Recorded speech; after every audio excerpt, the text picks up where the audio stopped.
আদা, কাঁচা লঙ্কা, গোলমরিচ, কিছুটা পোস্ত দানা দিয়ে দিই।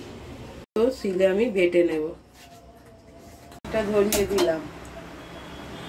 এবার একটু সাদা তেল দিয়ে দেবো, পনিরগুলো ভেজে নেব। পরিমাণ মতন সাদা তেল দিয়ে দিলাম।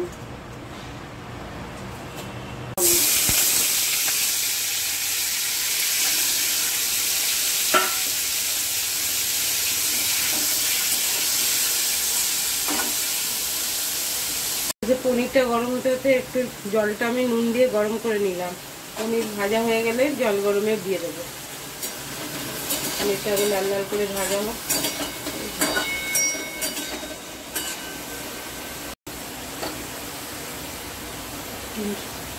লাল লঙ্কা দিয়ে দিলাম পনিরটা ভাজার জন্য।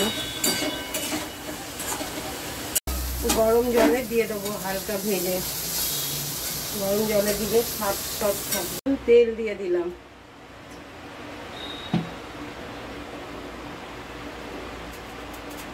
শুকনো লঙ্কা, জিরে ফোড়ন দিয়ে দিলাম।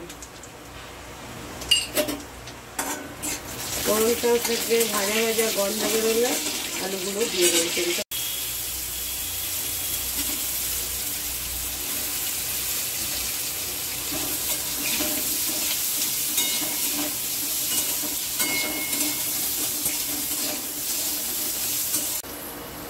ধনে, জিরে, লঙ্কা, লাল লঙ্কার গুঁড়ো আর হলুদ গুঁড়ো দিয়ে দেবো।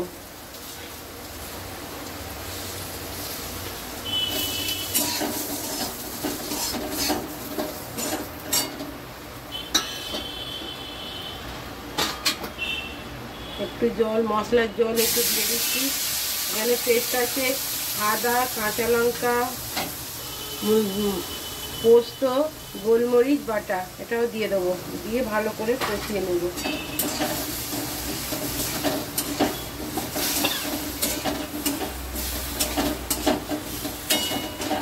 দিয়ে দেবো।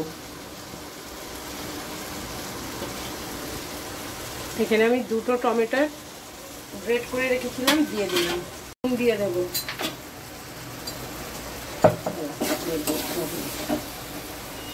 আমরা চিনি খাই না, গুড় দিয়ে দিলাম, একটু আখের গুড় দিয়ে দিলাম।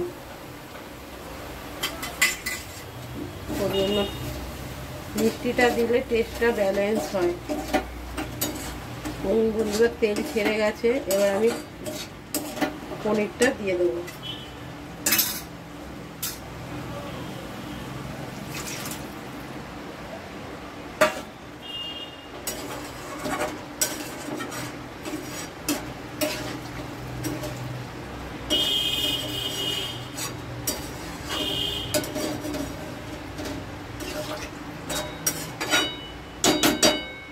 দিয়ে এখন কিছু আলুটা সেদ্ধ হতে দেবো।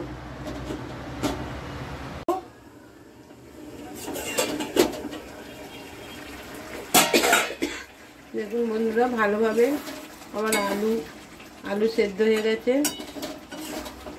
এবার আমি দুটো কাঁচা লঙ্কা দিয়ে দেবো।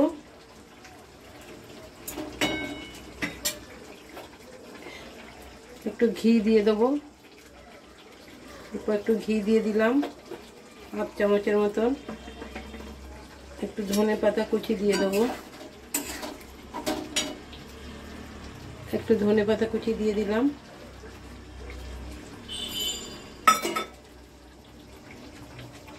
সামান্য একটু গরম মশলা দিয়ে দিলাম।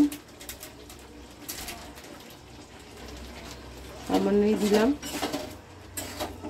ঠান্ডা এবার নেড়ে চেড়ে লাগিয়ে নেব।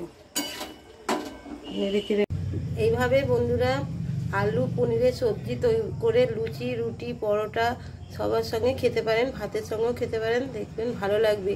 যদি রেসিপিটা ভালো লাগে বেশি বেশি করে শেয়ার করবেন, কমেন্ট করবেন, সাবস্ক্রাইব করে রেখে দেবেন নিত্য নতুন রেসিপি পাওয়ার জন্য। Thank you.